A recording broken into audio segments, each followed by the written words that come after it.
bem-vindos, pessoal, a mais uma classe de Cristianismo Básico.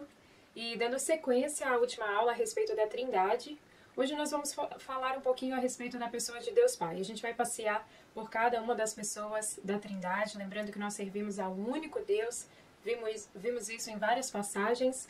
E eu quero apenas fazer aqui uma observação que foi trazida para mim. Essa classe ela é dividida em duas partes, geralmente quando a gente faz na igreja de forma presencial. A gente tem a apostila número 1, que são assuntos básicos, e a gente tem a apostila número 2, que nós geralmente fazemos assim que a pessoa é batizada.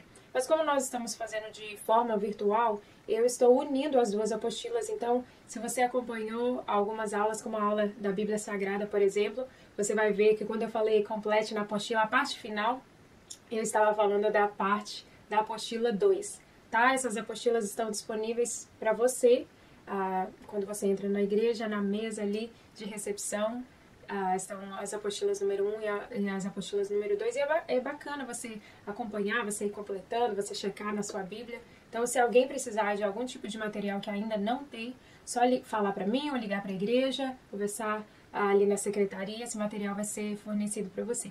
Amém? Então, hoje nós vamos começar continuando conhecendo a Trindade através da pessoa de Deus Pai. Então, a gente vai, nessas próximas aulas, a gente vai meditar um pouquinho a respeito do credo. Gente, o credo não é uma prece religiosa como é usada por muito tempo através da Igreja Católica, tá? O credo é uma afirmação de fé, uma afirmação da nossa fé como cristãos. Se você for pesquisar um pouquinho a respeito dessa palavra, ela é definida como a oração cristã que começa pela palavra do latim credo, que significa creio, ok? E a gente, muitas vezes, principalmente o brasileiro, tem essa mania de falar credo como uma coisa assim, meio repugnante, né? Mas a gente está resgatando um pouquinho aqui o sentido original do credo dos apóstolos, que é um símbolo, uma afirmação de fé que foi desenvolvida pela igreja primitiva. Então, se você nunca ouviu ou tem alguma confusão a respeito do credo, eu quero ler para vocês. Esse é o credo apostólico. Creio em Deus, Pai, Todo-Poderoso, Criador do céu e da terra, e em Jesus Cristo, seu Filho unigênito, nosso Senhor, o qual foi concebido pelo Espírito Santo, nasceu da Virgem Maria, padeceu sob o poder de Pôncio Pilatos, foi crucificado, morto e sepultado, desceu ao mundo dos mortos, ressuscitou no terceiro dia, subiu ao céu e está assentado à direita de Deus Pai Todo-Poderoso, de onde virá para julgar os vivos e os mortos. Creio no Espírito Santo, na Santa Igreja Cristã, a comunhão dos santos, na remissão dos pecados, na ressurreição do corpo e na vida eterna. Amém. Então está aqui para você algumas pessoas que frequentaram a escola dominical, até memorizaram e estudaram partes do credo quando crianças ou às vezes adolescentes. E a gente, lendo aqui, eu me lembro que se você pesquisar, nós temos dois ministérios de louvor americanos, acho que um é australiano, que recentemente gravou uma canção, gravou o credo em forma de canção. Então não é algo que a gente deve atribuir, e a gente está fazendo reza, não é isso, tá? Nós estamos resgatando aqui princípios históricos da nossa fé do cristianismo. Então nós vamos começar hoje nessa primeira frase. Creio em Deus Pai, Todo-Poderoso, Criador do céu e da terra. Então a primeira coisa que eu quero conversar com vocês nessa aula é o fato de que Deus é o nosso Pai. Eu sei que cada um tem um histórico com relação a sua herança paternal, né? Tem algumas pessoas que têm um ótimo relacionamento com os pais, cresceram com pais presentes, têm um relacionamento próximo, um relacionamento forte, e tem pessoas que já não têm, talvez tenham algum trauma, não tiveram pais presentes, ou houve algum tipo de ruptura nesse relacionamento, mas eu quero aqui, nesse dia, lembrar a você que você precisa abrir o seu coração, permitir que o Senhor cure e que você admita essa identidade, que você abrace essa identidade como filho de Deus, porque Deus, assim diz as Escrituras, que Deus é o nosso Pai. Nós estudamos o livro de 1 João e eu quero resgatar aqui um dos versos, no capítulo 3, 1 João 3, 1, João diz o seguinte: vejam como é grande o amor que o Pai nos concedeu, sermos chamados filhos de Deus, o que de fato somos. Por isso o mundo não nos conhece, porque não o conheceu. Então, de acordo com as Escrituras, Deus é o nosso Pai. Pensa no histórico de Deus com relação à humanidade. Deus criou o homem Adão, Deus criou a mulher Eva e ele tinha um relacionamento bem próximo com os dois no jardim do Éden. O pai vinha todos os dias conversar com seus filhos, vinha passar tempo com eles, né? Eles andavam pelo jardim, eles gastavam tempo juntos, eles conversavam, como deve ser no relacionamento de um pai com os seus filhos. Como todo bom pai, ele dava aos seus filhos responsabilidades. Lembra que Deus entregou para Adão o privilégio e a responsabilidade de dar nome a todos os animais? Então, foi uma tarefa dada pelo pai ao seu filho. E também dava aos seus filhos, Adão e Eva, privilégios, como, por exemplo, de comer todas as árvores frutíferas de que estavam no jardim. Também foi através do pai que os filhos receberam a recomendação de não comerem de certa árvore. Lembram da árvore que está no centro do jardim, a árvore do conhecimento do bem e do mal? Então o pai falou com seus filhos. Eu tenho certeza se algum de vocês é pai ou é mãe, sabe, né? Quando você tem um filho pequeno, você vê o filho se aproximando do fogo ou de uma tomada, você fala, olha, não pode. Ali faz dodói, ali faz bubu. E eu tenho certeza que cada um de nós, como filhos, passamos por essa fase, onde a gente já viu muito, não pode. E aqui o Senhor faz isso com os seus filhos, mas ao mesmo tempo dá aos seus filhos algo chamado de livre-arbítrio, ou liberdade de escolha. Então o Senhor fala, olha, vocês podem comer de tudo, mas daquela ali não comam. Quando a gente fala de livre-arbítrio, a gente entende Adão e Eva, foi que eles tinham a opção de comer ou não comer daquele fruto. Né? Deus não nos criou marionetes ou fantoches. E ali, muitas vezes, muitas pessoas têm esse pensamento. Deus é soberano, Deus está no controle de todas as coisas, mas Ele deu aos seus filhos liberdade. Liberdade de escolher, entendendo que todas as nossas ações também têm consequências, às vezes positivas e às vezes negativas. Então a gente sabe que o homem e a mulher escolheram desobedecer o pai, comeram do fruto da árvore proibida e assim esse relacionamento entre pai e filho sofreu uma ruptura. Houve aqui então um bloqueio nesse relacionamento e esse bloqueio chama-se pecado. O pai ele não tem comunhão com o pecado, portanto os filhos de Deus agora têm que arcar com as consequências das suas ações. E que consequências foram essas? Eles foram expulsos do lugar aonde eles cresceram, aonde eles sempre que foi criado para eles usufruírem. Então eles foram expulsos do jardim, eles foram expulsos da presença do pai, não tinha mais aquele contato tão próximo, porque Deus não pode, Deus não tem comunhão nenhuma com o pecado, e eles recebem cada um deles, né, pela palavra do Senhor, entre o homem, a mulher e a serpente. Se você ler Gênesis 2, Gênesis 3, você vai ver que cada um recebeu uma herança, uma consequência muito dura por causa da sua escolha, por causa dos seus pecados. Mas aí a gente se lembra disso. Deus deixa de amar os seus filhos porque eles erraram, porque eles desobedeceram? De forma nenhuma.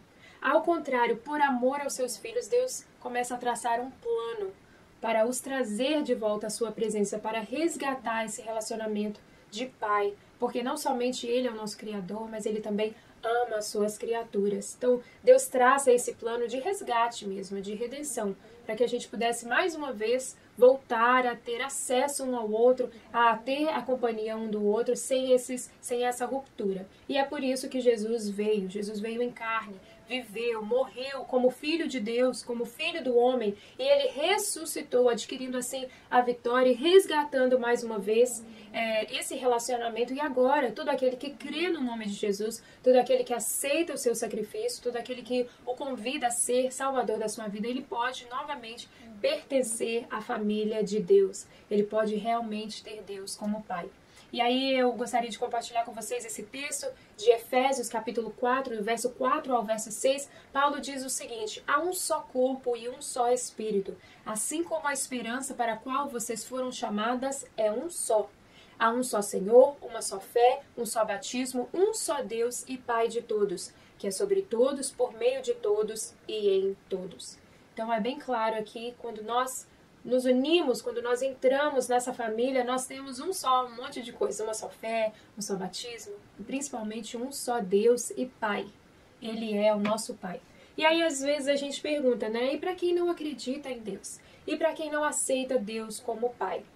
Ninguém pode convencer outra pessoa pela lógica da existência de Deus. Convicção de Deus, do fato que Deus existe e que Ele deseja ser o nosso Pai, ele vem como resultado da fé.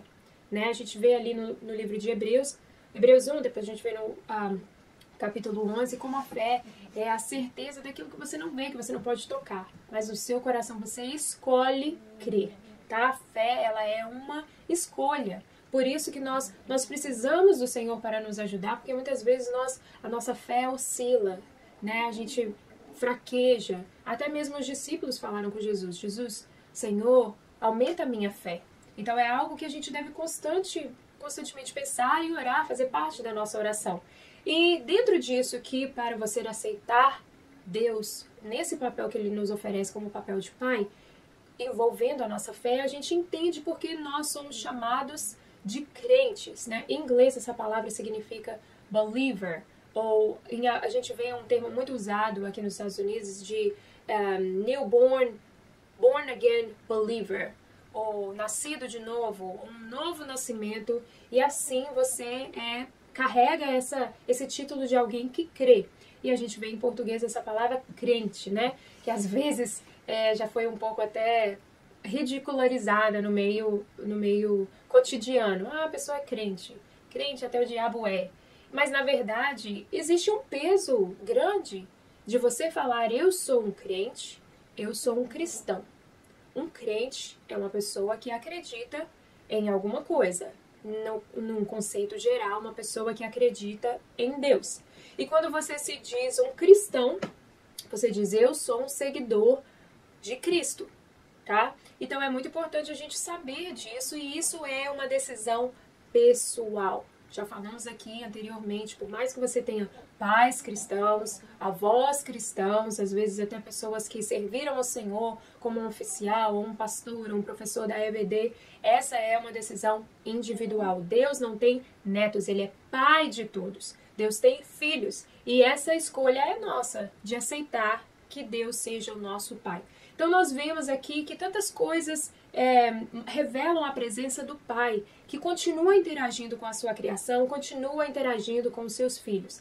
Muitas coisas hoje em dia, né, a gente vê o número de ateus ou pessoas que dizem que não creem em Deus aumentando. Ah, você não consegue provar, tudo tem que ser fé, é muito fácil. Olha, às vezes é mais difícil você não crer do que você crer. Pensar que as coisas são parte de um acaso. Um homem e uma mulher. Só pode vir uma criança ao mundo através da união física entre um homem e uma mulher. E ali uma criança, através da união de duas células, começa a ser fecundado, começa a ser concebido.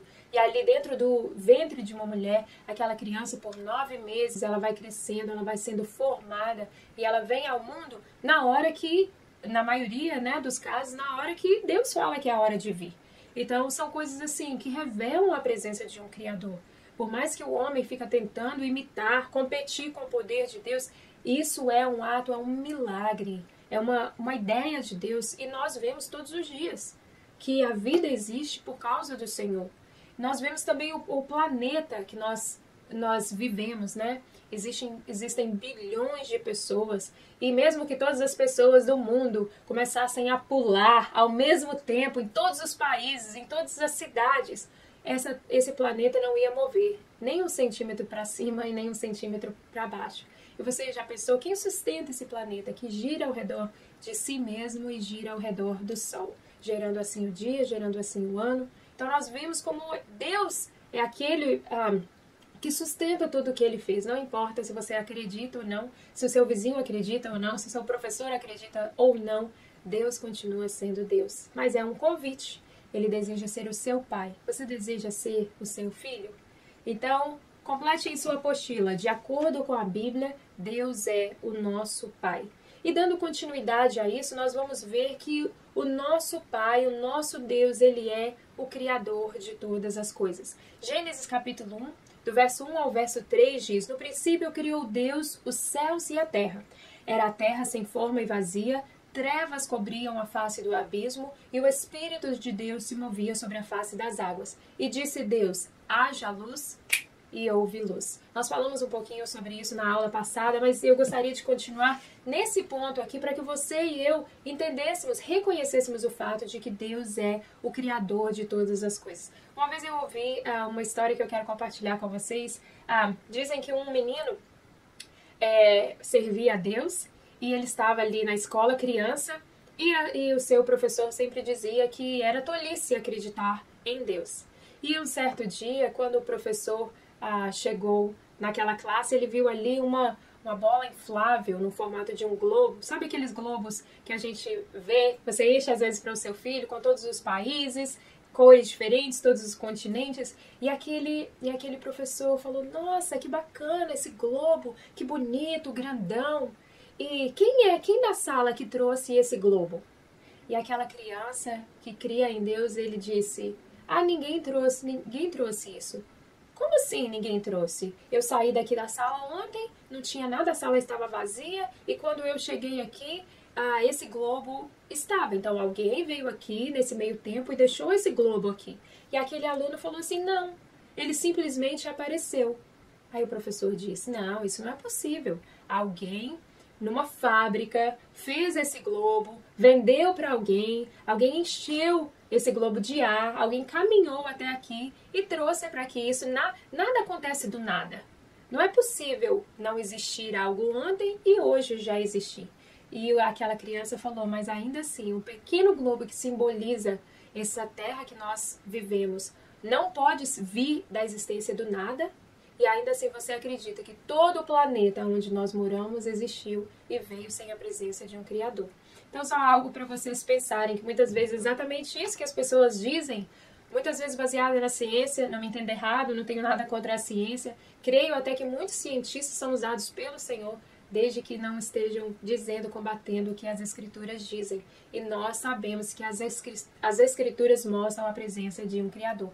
Tudo que está ao nosso redor, o céu, a terra, o mar, as plantas, as frutas, as verduras, os animais, né? Eu tenho uma cachorrinha que é tão querida para mim. Deus fez os animais. A palavra de Deus diz que o servo do Senhor cuida bem até dos seus animais. Então, o espaço, as estrelas, e cada um de nós fomos criados por Deus, fomos criados pelo nosso Pai. Malaquias 2, verso 10, diz algo interessante. O profeta diz, não temos todos o mesmo Pai? Não fomos todos criados pelo mesmo Deus? Por que será, então, que quebramos a aliança dos nossos antepassados, sendo infiéis uns com os outros?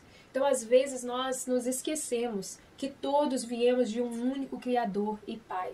Nós temos visto recentemente tanta injustiça social acontecendo em todos os lugares, mas principalmente nesse país, porque a pessoa tem uma pele diferente, porque a pessoa tem um olho diferente, e nós precisamos nos lembrar que Deus criou a todos. Deus é tão criativo que Ele criou frutas diferentes, Ele criou árvores diferentes, Ele criou pessoas diferentes. Estava no coração de Deus que a humanidade fosse cheia de diversidade, e que pecado contra o Senhor, menosprezar, agredir, discriminar uma outra pessoa por causa da sua aparência, porque Deus é o nosso Pai. Todos nós que aceitamos essa verdade entendemos que somos filhos do mesmo Deus. Então você vê, Deus é Deus, foi Ele que escolheu fazer tudo da forma que Ele quis, Ele está acima da sua criação. O Senhor é superior à sua criação. Às vezes a gente fica tão ocupado com o nosso dia a dia, né, com o nosso cotidiano, que a gente se esquece. Nós somos criatura, pessoal. Nós não somos o Criador.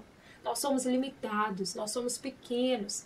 Já pensou quantas coisas no seu dia estão fora do seu controle? Você não sabe se você vai, se nesse dia, quantos dias mais você vai viver. Você não sabe, você não tem o controle se amanhã vai chover ou vai dar sol. Você não sabe, não temos como prever se daqui a uma semana você vai estar doente ou não. São coisas que nos lembram da nossa limitação.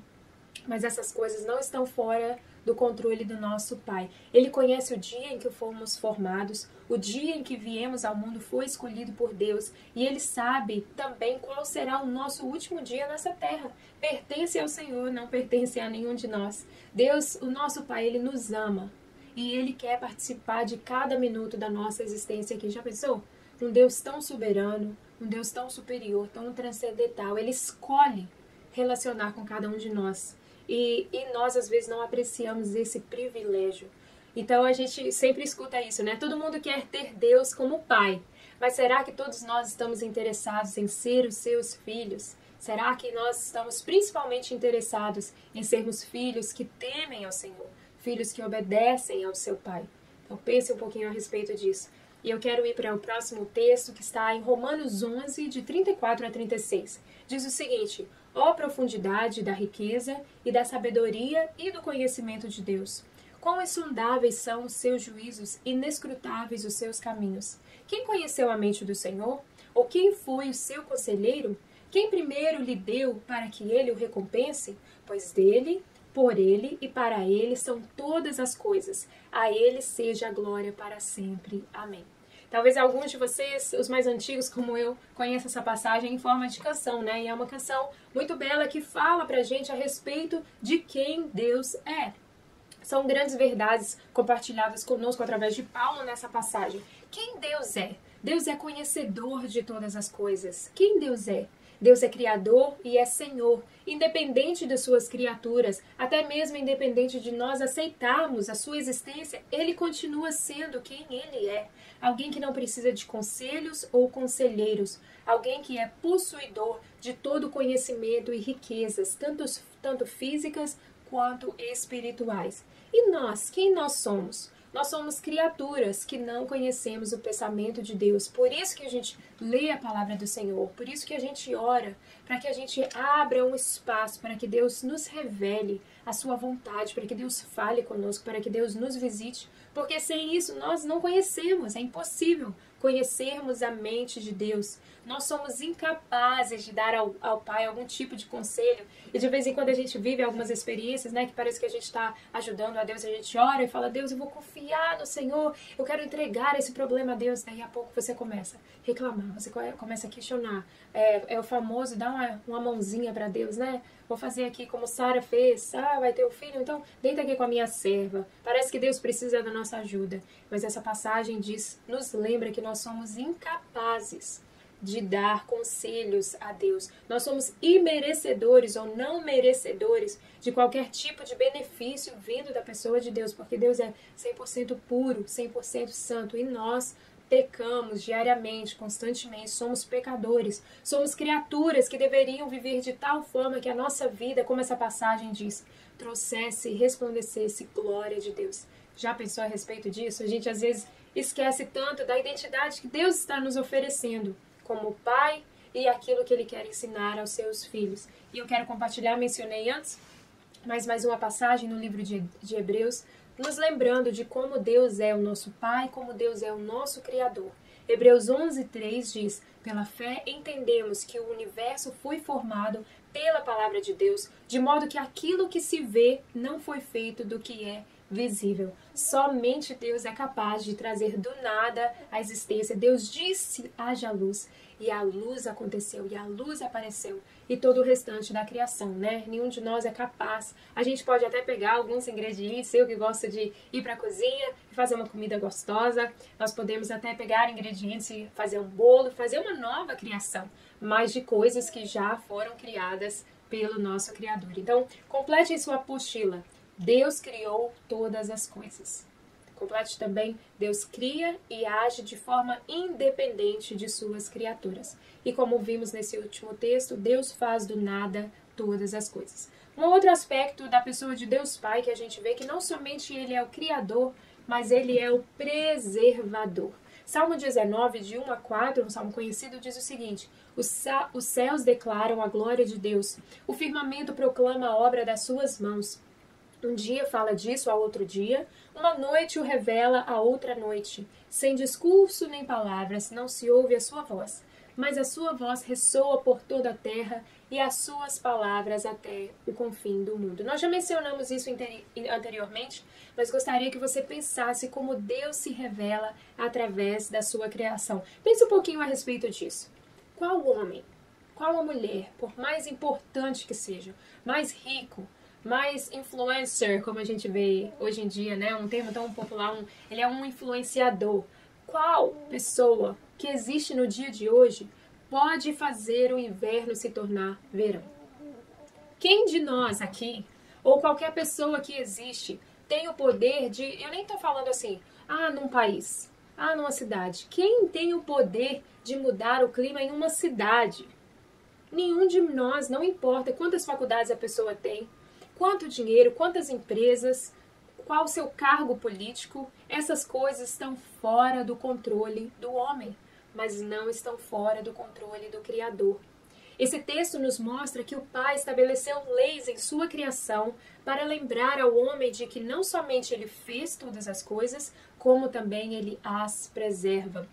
Mateus 6, 25 a 26 são palavras de Jesus e ele nos disse aos seus discípulos e diz a nós: portanto, eu lhes digo, não se preocupem com a própria vida, quanto ao que comer ou beber, nem com seu próprio corpo, quanto ao que vestir. Não é a vida mais importante que a comida e o corpo mais importante que a roupa? Observem as aves do céu, não semeiam nem colhem, nem armazenam em celeiros, contudo o Pai Celestial as alimenta.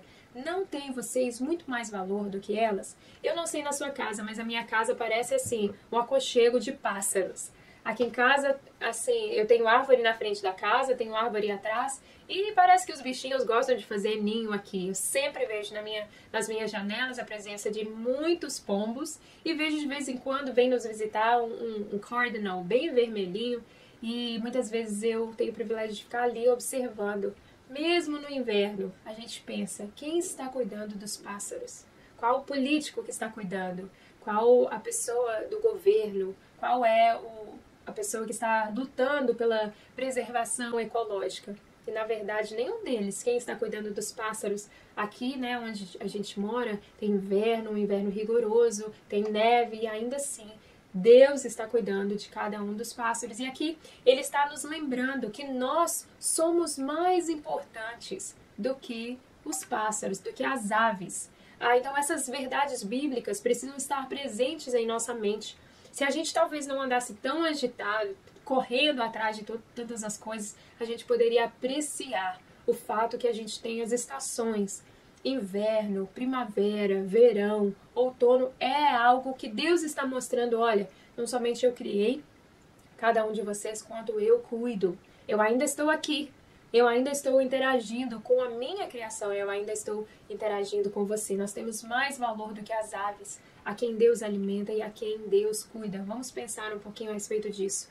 Um outro texto muito bacana está em Romanos 8, 19 a 22, e Paulo nos diz: a natureza criada aguarda com grande expectativa que os filhos de Deus sejam revelados, pois ela foi submetida à inutilidade, não pela sua própria escolha, mas por causa da vontade daquele que a sujeitou, na esperança de que a própria natureza criada seja libertada da escravidão, da decadência em que se encontra, recebendo a gloriosa liberdade dos filhos de Deus. Sabemos que toda a natureza criada geme até agora como em dores de partos. Tenho certeza que você já ouviu algumas expressões dessa passagem, são expressões fortes que falam sobre o estado no qual a criação se encontra. E eu sei que a gente escuta muito hoje em dia, né, uma luta ecológica, preservação, energia solar, a gente ouve falar sobre o aquecimento global, a gente ouve falar sobre desastres da natureza, como terremotos, tornados, mas não é somente nesse aspecto que nós estamos falando aqui. Esse texto fala de aspectos físicos que a criação tem sofrido, mas também fala de aspectos espirituais que a criação de Deus tem sofrido por causa da iniquidade na qual o mundo que nós vivemos se encontra. Jesus disse, né, o mundo jaz no maligno, e a gente vê que a iniquidade tem se aumentado, o amor de muitos tem se esfriado e as gerações têm se afastado cada vez mais dos valores de Deus, da presença de Deus, do nome de Deus, dos conceitos ensinados pelo Pai. E com isso, não só nós humanos sofremos, mas toda a criação sofre. Perceba o que o texto diz. Toda a natureza criada geme até agora como em dores de parto. Então, eu tive minhas duas meninas em parto normal e eu sei o que são dores de partos. E aqui é isso que o texto está invocando. A natureza está gemendo, a natureza está sofrendo por causa dessa iniquidade. O texto continua dizendo: a natureza criada aguarda com grande expectativa que os filhos de Deus sejam manifestados, sejam revelados. É como se a natureza estivesse gritando, está clamando, está perguntando aonde estão os filhos de Deus? Aonde estão os filhos de Deus? Algo importante para a gente estar pensando. O texto continua dizendo que a natureza foi submetida à inutilidade, não pela sua própria escolha, mas por causa da vontade daquele que a sujeitou. Quem a sujeitou, irmãos? Quem recebeu lá no jardim a responsabilidade de cuidar da criação, de cuidar da terra? Não foi o próprio homem? Então nós vemos que ela foi submetida a isso, não porque ela quer. E quando a gente fala da natureza, nós estamos falando sobre tudo. Estamos falando sobre as criaturas que vivem no mar, sobre as plantas. Nós vemos tudo que envolve, até mesmo os animais. Tudo isso é criação do Senhor. E, em último lugar, a natureza será liberta da escravidão, da decadência em que se encontra. Então, a própria natureza é um ser vivo, está aí esperando receber libertação. Então, a gente vê como a criação do Senhor, ela também é afetada pelas escolhas dos homens, das mulheres que vivem nesse planeta, porque nós vivemos em algo que foi nos dado, nós deveríamos ser mordomos, cuidar daquilo que Deus fez. E nos lembrar que tudo pertence ao Senhor. Precisamos pensar nisso. Nós ainda somos os mordomos da criação de Deus. Isso inclui a natureza, cuidar da natureza. Isso inclui os outros filhos de Deus, que nós também devemos cuidar uns dos outros. Esse é o nosso papel. O Pai entregou isso a nós desde o jardim. Então pense, que tipo de mordomo você tem sido com aquilo que o Pai te entregou, com aquilo que o Pai criou. Complete na apostila de vocês, Deus preserva a criação através de suas leis e Deus preserva a criação através de suas criaturas. O último aspecto que eu quero conversar com vocês a respeito de Deus é que Ele é um Pai presente. Mateus 3,17, eu sei que a gente já falou sobre essa passagem antes, mas Mateus está narrando isso. Então uma voz dos céus disse: "Este é o meu filho em quem me agrado." Que tipo de pai será que Deus deseja ser para cada um de nós? É só nós olharmos para o relacionamento entre o Pai e Jesus. É esse relacionamento que Deus deseja ter com cada um de nós. Pense no pouco na frase que o Pai diz aqui a seu filho: "Este é o meu filho amado." Não é algo que a gente gosta tanto de ouvir? Principalmente na nossa, eu acho que em qualquer tempo da nossa vida, mas como criança, adolescente, jovem, não é tão importante a gente ouvir do nosso pai, da nossa mãe: "Você é o meu filho. Eu estou orgulhoso de você, eu compartilho essa vitória." E Jesus está ouvindo isso do Pai. Você é o meu filho amado, eu me agrado em você, eu encontro alegria ao contemplar você, a sua atitude, a sua conduta. Então, pense um pouquinho a respeito disso. Será que a gente abrir o nosso coração, a porta do nosso coração e deixar Deus entrar? Nós não podemos receber esse tipo de relacionamento que o Pai deseja, que o Pai está nos oferecendo.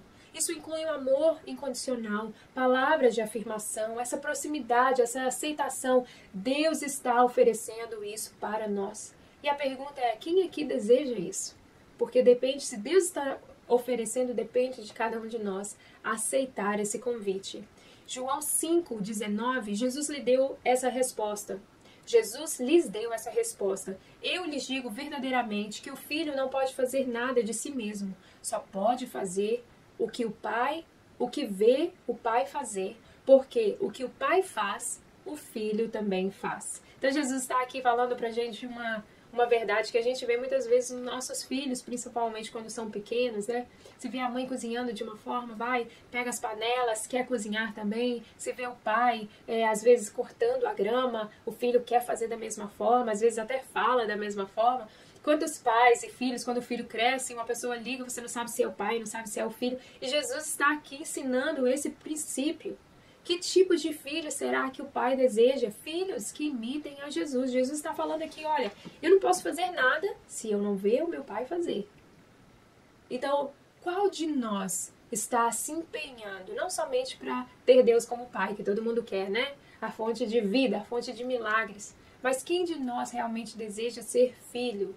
Deseja fazer o seu papel para ouvir essa frase que Deus Pai disse a Jesus: filhos que dependem do Pai, filhos que reconhecem a autoridade do Pai, filhos que às vezes abrem mão da sua vontade para que a vontade do Pai seja feita. Não é isso que a gente ora quando a gente ora o Pai Nosso?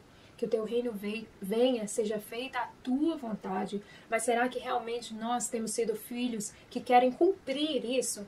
Nós precisamos nos lembrar que o Pai, Ele tem o melhor para cada um de nós. Mas será que nós não precisamos confiar mais nesse Pai, na vontade desse Pai? Será que não temos muitas vezes no nosso dia a dia sido filhos rebeldes, filhos pirracentos, que às vezes fica batendo boca com o Pai, tentando vencer o argumento, né? Se Ele, que é esse Pai maravilhoso que criou todas as coisas, que continua preservando tudo, será que a gente não precisa aprender a depender e confiar no nosso Pai? Então, aqui concluindo, lembrando da frase do credo, creio em Deus Pai, Todo-Poderoso, Criador dos céus e da terra.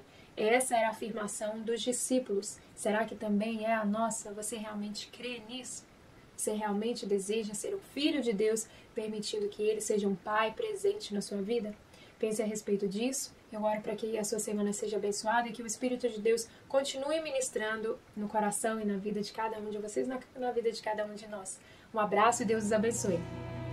Compartilhe nosso culto online com um amigo e não se esqueça de se inscrever no nosso canal do YouTube, Família IP Boston Unidos no Senhor.